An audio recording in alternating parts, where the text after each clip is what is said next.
Thank you so much for everyone for being here.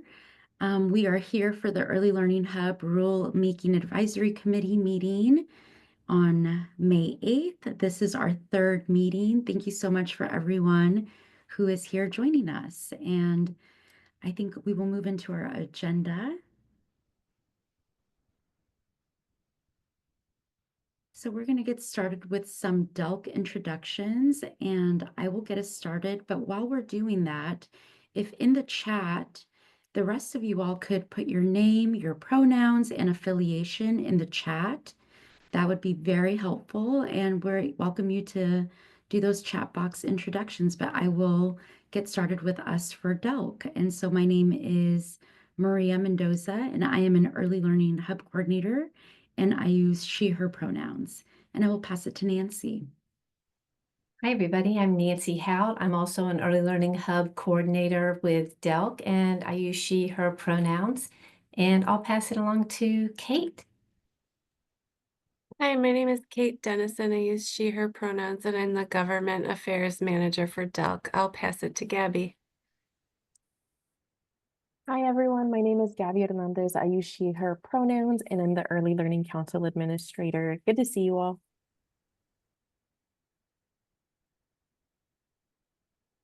I can jump in. Hi, everybody. My name is Becky Griffin. I'm the Director of Community Systems at DELC, and I use Sí la she, puedo her escuchar. pronouns. And I will pass it to Kate R. Hello, everyone. My name is Kate Rosenberg. I use she, her pronouns, and I am a support specialist here at DELC.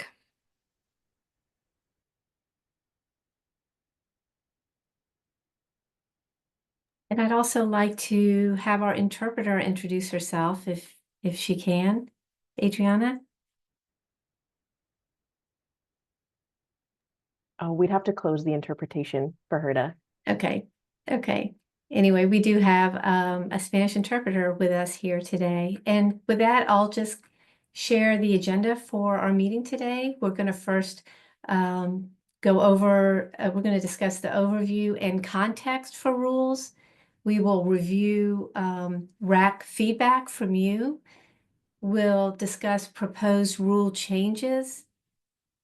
And we'll provide some rule reminders.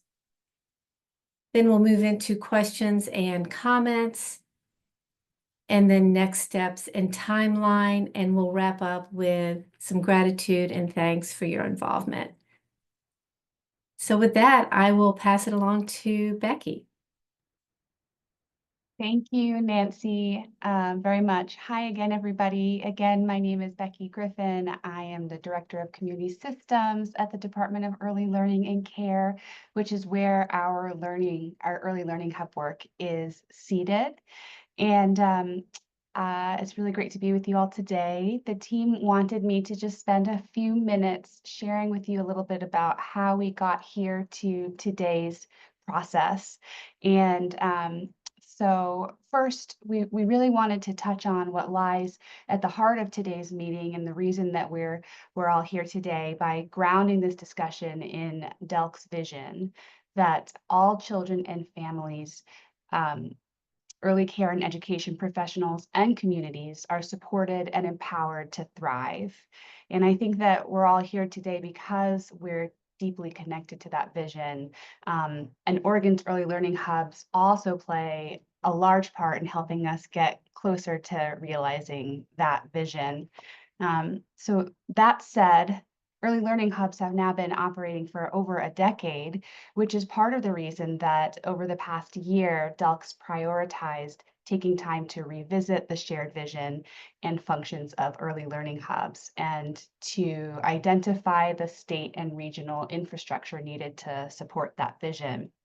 And part of that process was to partner with the BUILD initiative, which many of you probably already know or are familiar with, but they're a national organization that advances work on behalf of young children and families prenatal to age 5. And their families and communities. And so DELC spent a year with Build and Hub leadership exploring the shared vision of early learning hubs and looking at the roles that hubs play in advancing our regional early childhood system and the regional early learning and care sector. And through that process, we were able to take some big steps in clarifying the roles and responsibilities of hubs and backbone agencies and hub governance councils. And a related aspect of, or a byproduct of that work was identifying administrative rules that were in need of updating to better reflect the roles and responsibilities of early learning hubs. So that really brings us to today, and now your feedback is helping our team tremendously, really helping us to test and refine the rules that our team has drafted. In addition to the rules advisory, our team has also sought feedback through listening sessions with early learning hub directors and hub backbone entities. And we provided resources to early learning hubs to solicit additional feedback from hub governance councils. So all of that work has led into our time with you here today. And so I think I'll just wrap up by stating how grateful we are for your time and engagement in this process. And I'm just really glad that I have the opportunity to be with you here today for our third and final session. And unless there's something that I missed, which I'm happy to speak to, I'll pass it back to Nancy. Becky, and I'll pass it over to Kate Dennison. Hey, I'm just going to give a little bit of context to the work we're doing and that you've participated in. So as a reminder, a Rulemaking Advisory Committee is really a team of people that an agency uses to help shape a particular rule set. And we ask, the law asks Rulemaking Advisory Committees to pay particular attention to racial equity, fiscal impact, and small business impacts of a rule set. But since we have you've lent us your time and you're all experts, there are other ways that we might use your feedback too. And they're listed here, but your feedback will be used to amend this rule set, might be used to amend future rule sets. We might use your feedback to shape a grant manual or our grant agreements. And I just wanted to note that rules are meant to help agencies broadly define the authority that they're granted by the legislature and provide guidance on program administration. They're not meant to be overly prescriptive or detailed. In contrast, grant agreement terms can be more specific and those can be changed. And then a grant manual will provide some guidance on carrying out the grant agreements. It can also be updated to reflect current practice. So depending on the appropriate context, those are different ways that we might use your feedback. Whether we amend the rules will also depend on several factors. Those are listed here. But the first being whether the amendment is appropriate or necessary for the rule language. The Attorney General adopts model rules and provides best practices that agencies have to use when they're drafting and developing rule sets, both in terms of form and substance. So, for example, there are times when we can use the term should and other times when we have to use the word must. And like I said, administrative rules are meant to really implement and interpret statutes and enforce them effectively. They should be high level and not include deliverables or specific data points. For example, a detailed list of specific groups might be included in a grant agreement or guidance as opposed to the rules. And rules, likewise, we want them to be evergreen so that we don't have to continuously modify them. So we don't want to be overly specific. Rulemaking requires a lot of resources on behalf of our agency, but from you as well. You've spent 3 hours plus of your time with us on this endeavor. Another thing we'll consider is whether a suggestion, again, is more appropriate for a different document, whether the suggestion will improve the rule, if the suggestion aligns with policy goals, and then whether inclusion of some feedback would pass legal sufficiency. This last one's important because we're not allowed to adopt rules that don't fit within DELC's rulemaking authority or can't pass what's called legal sufficiency, and that's a process that we go through with the Department of Justice. And so I know that was a lot, but I just kind of wanted to provide some context around how your feedback might be used. Thanks, Kate. And I'll just quickly show this slide to just remind everybody of all the work that you've done. You've provided feedback for current rules, and you've also provided feedback on new rules. And with that, we will start sharing what we've heard from you. I'm just going to read, we have about 4 slides that share our feedback, and I'll start at the top. We heard that you wanted clarity and agency alignment for definitions such as at risk. You want accountability and level of involvement with contracts. You want us to be specific in rules. So when budget is referenced, you want us to clarify if it's for the hub budget. You wanted clarity on approval level of governance council for contracts. And for hubs wishing to be their own backbone, you wanted us to define words and phrases like stable and satisfaction of the department. You wanted inclusion of coordinated enrollment functions in hub rules. You wanted us to define priority geographic areas.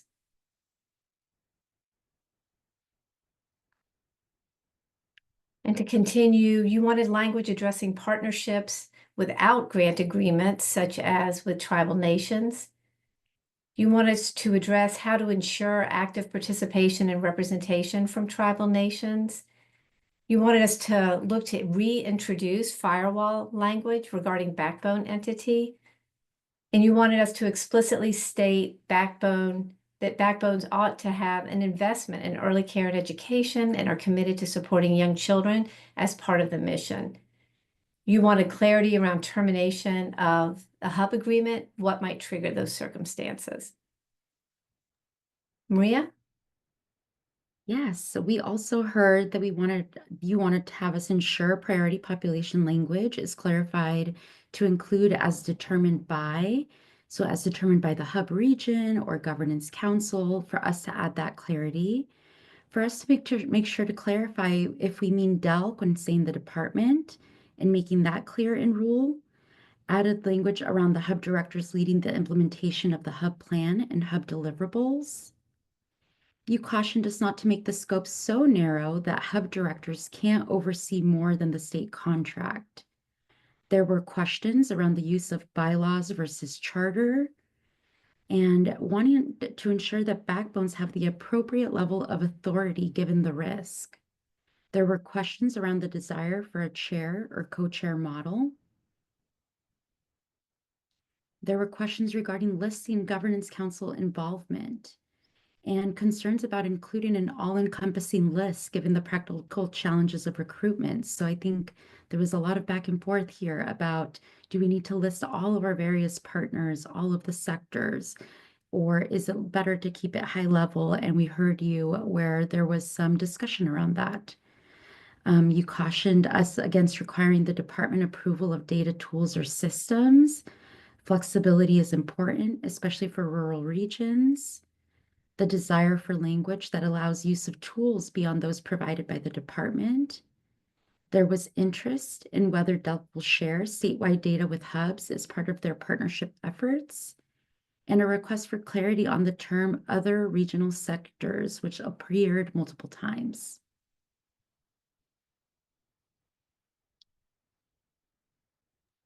Next slide. Next, we're going to go into rule changes, but I first wanted to share that the rule changes that we're going over are those that we've considered so far.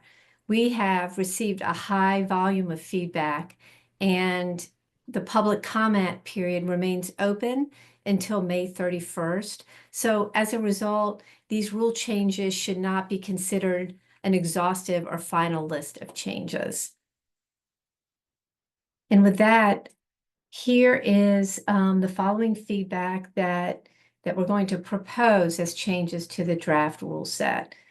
So under definitions, for at risk, we will remove that definition because the term is actually not included in the rule set. For governance council, we're going to remove the second sentence of that definition and add that to the hub governance structure rule. And that just simplifies and shortens the definition. For early learning hub functions, we're going to clarify when we shared a comprehensive budget that it's a comprehensive hub budget. And similarly, when with the phrase in 4B, mapping all funding streams, we are also going to insert hub to clarify that that's about all hub funding streams. And under administration of early learning kindergarten readiness partnership and innovation program, we're going to remove in number 1 a redundant phrase to increase the connection between early learning, K-12, and other regional sectors. And the proposed sentence, hubs must invest KPI funding to support a successful transition into kindergarten.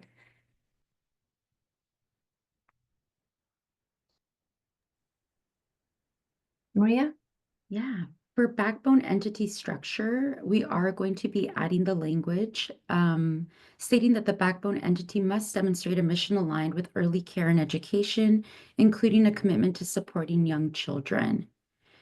For hub director role, in the intro paragraph, we are going to add as determined by the region to clarify that priority populations are locally identified. We are also going to replace the department with DELC to clarify which department is being referenced. And we'll flag this feedback for consistency throughout the rule set. So not just in the hub director role, but in the entire rule set. And then also for hub director role, we're going to add language clarifying the hub director's role in leading the implementation of the hub plan and deliverables in collaboration with the governance council, including transparency on work plan and budget development. For hub governance structure, we're going to revise language to require a chair only and remove the requirement for a co-chair.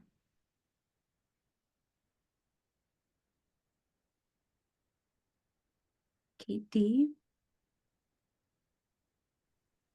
Yeah, this is just a restatement of what we discussed at the beginning about the ways that your feedback will be used.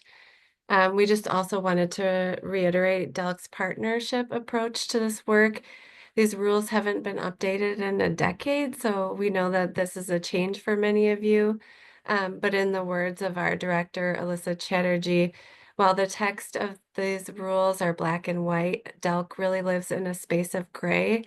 And while these rules are meant to provide clarity and transparency about our expectations at the outset, we intend to work with you and support you through those expectations, just like we always have. So I just wanted to add that note from Melissa.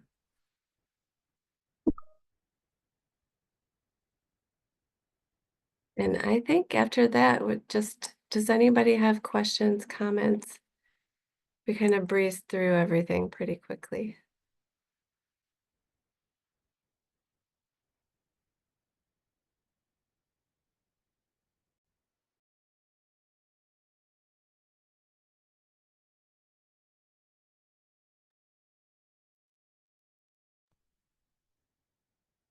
I see a comment in the chat that says, I appreciate the note very much. Thank you, Sarah.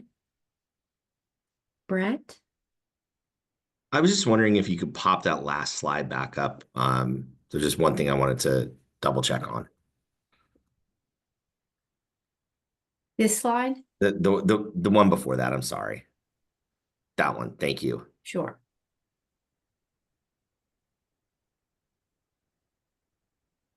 Okay, thanks.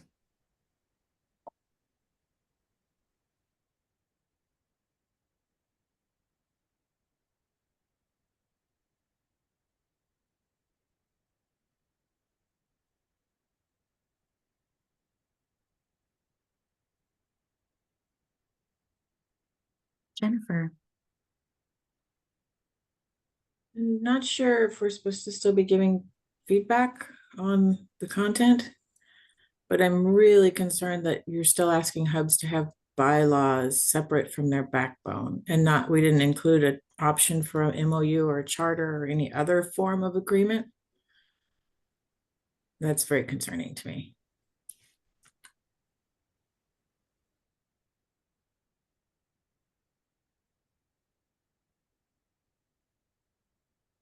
Thanks for that feedback, Jen.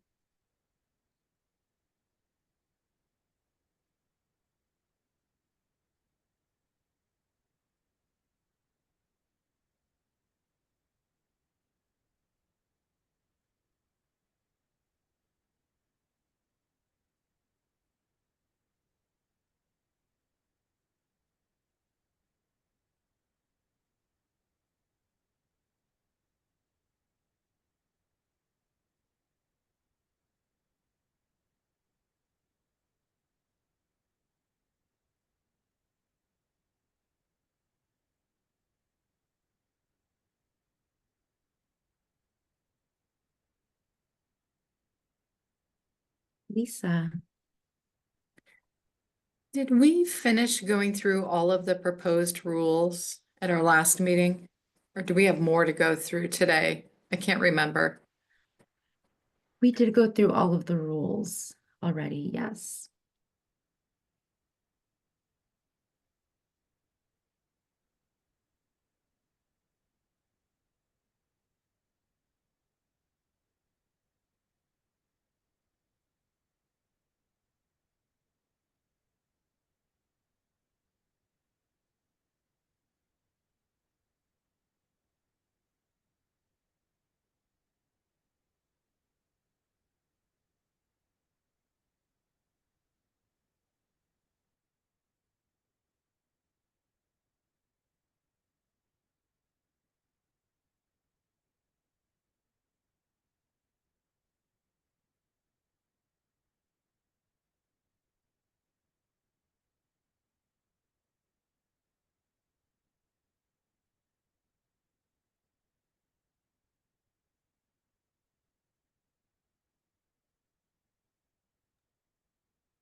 Any other comments or questions or feedback that you did not see captured?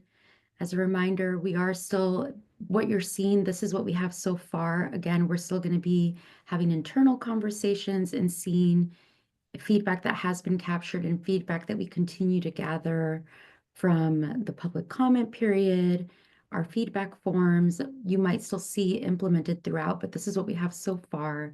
But any feedback that you want to have a moment to share here? Yes, Greta. I just emailed, I got an email from my Hub Governance Consortium with their feedback and forwarded it to whoever called To this. me, yeah, no worries, Yeah, Greta. We I just received didn't that. want to dominate and read off things, but just know that that's in your inbox and that's their feedback represented. Are there any points that you would want to highlight in this moment, Greta? We're happy, we have the time. If there's anything that you do want to take a moment to make sure that we have in the space, you're more than welcome to. I'm comfortable just passing along their very specific in each point. Okay, thanks. Lisa. Well, I was just hoping that Greta could share some of the comments. I think that's part of what a RAC is intended to do is to share different points of view and feedback. Sure can. All right. I just didn't want to take up the time. So, notes on the governance draft rules. They said things to include keep the governance consortium structure and definition, keep tribal reps, and clarify if public meeting rules apply to the governance consortium meetings as well. Things to change. What does enforcement look like? Delk uses the word must. What if something doesn't happen? And how long can a required sector seat remain vacant? Number 414-900-01105B. They said assumes conflict. Can a hub and its backbone separate without conflict? Then does the governance consortium need to meet sector requirements? Do we need a definition? Should the hub director not be the chair of the governance consortium? 5A and B. What are the steps involved to make a change? 2A. Leadership of the governance consortium should not be prescribed in the OAR. It should be determined at the council level. Section 5. Is there a process if the backbone wants to separate from the council? And things to add. DEI, with the stated scope being alignment with Raise Up Oregon's anti-racist framework and the function being equity-driven strategies, funding allocations, and service delivery. The governance consortium structure should reflect this. Should there be a requirement around and they have unknown word, at a strategic planning to ensure alignment and implementation of statewide policies? And then subject to public meeting laws. If not, how are we responsible for ensuring community is aware of meetings? Then they have unknown word in the composition of the hub representation and required by bylaws. P1 at risk definition does not align well with a strengths-based service delivery and could increase equity. Unknown word. Not sure. I'm not in those meetings, so I don't know that reference. And then would the council then regain approval before contracting work to outside agencies?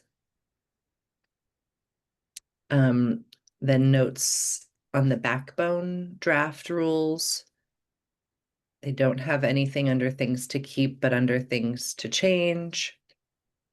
1E, shouldn't it say with the ability to fiscally support its core operations without funding from the DULC and only X% of indirect to administer hub functions? Structure that meets the need of the backbone and hub for accountability. 1E needs clarity on what the expectation is for the backbone entity should funding from DELC cease or delay reimbursement. How long is the backbone entity to be responsible for operating the hub without funding from the department? 414-900-0104 gives too much power to DELC. Then how are indirect and direct charges to the backbone examined by the governance consortium? And then most K-12 OARs that create committees that are not policy set goals for them to match the demographics of the community they serve. Then nothing to add, and that concludes their feedback. Thank you so much, Greta.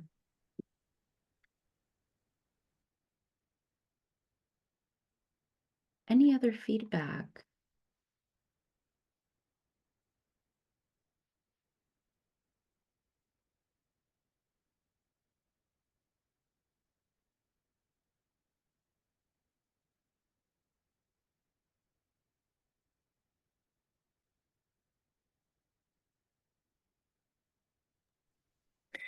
Will we be getting the slides that you showed earlier about the proposed changes that you heard based on our comments, and then also a list of what everything you heard? Are you going to share those slides? The slides should have been emailed yesterday, I believe. Great. Gavin sent them Okay. out. Yes. Great. Thank you. Yeah, and happy to resend as well after the meeting, just so that it's at You're the top fine. of everyone's inbox. No, you're good. Just shows you how far behind I am on my email. And we are hoping to upload everything. Our website just got a little bit revamped. So everything related to each rule set will be found under that particular rule set. In the past, there were places throughout the page where documents could be found. So it takes a little time for our comms department to have things uploaded, but we'll get all of the presentations up there.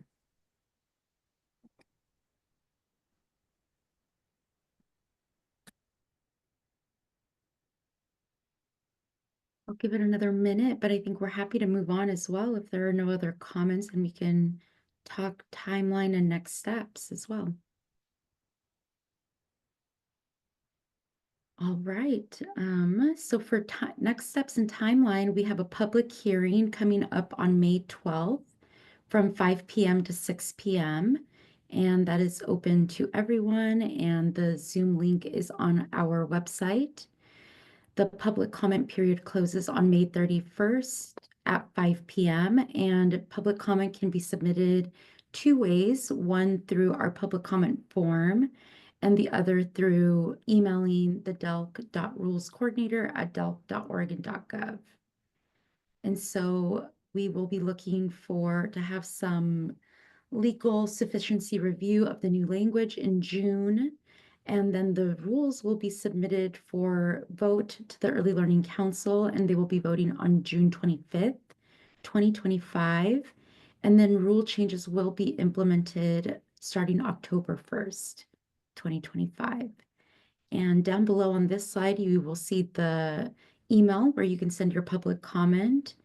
Nancy and my email if you have any questions, and then also the link to the public comment form.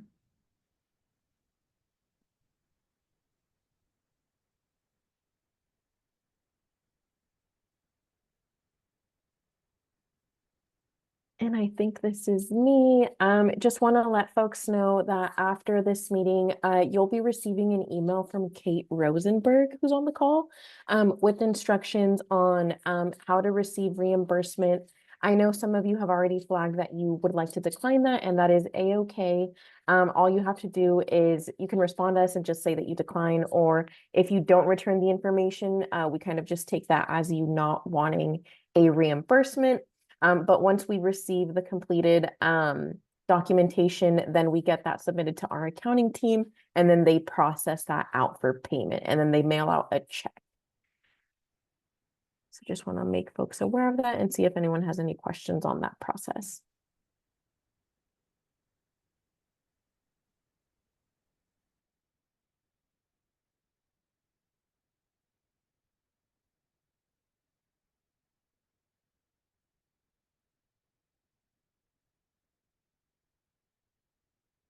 Well, I can wrap us up by thanking you all so much for your participation in the Early Learning Hub Rules Advisory Committee. We received so much feedback, and we are really excited to be able to further dig into it, whether it goes into rules, grant agreement, or grant manual.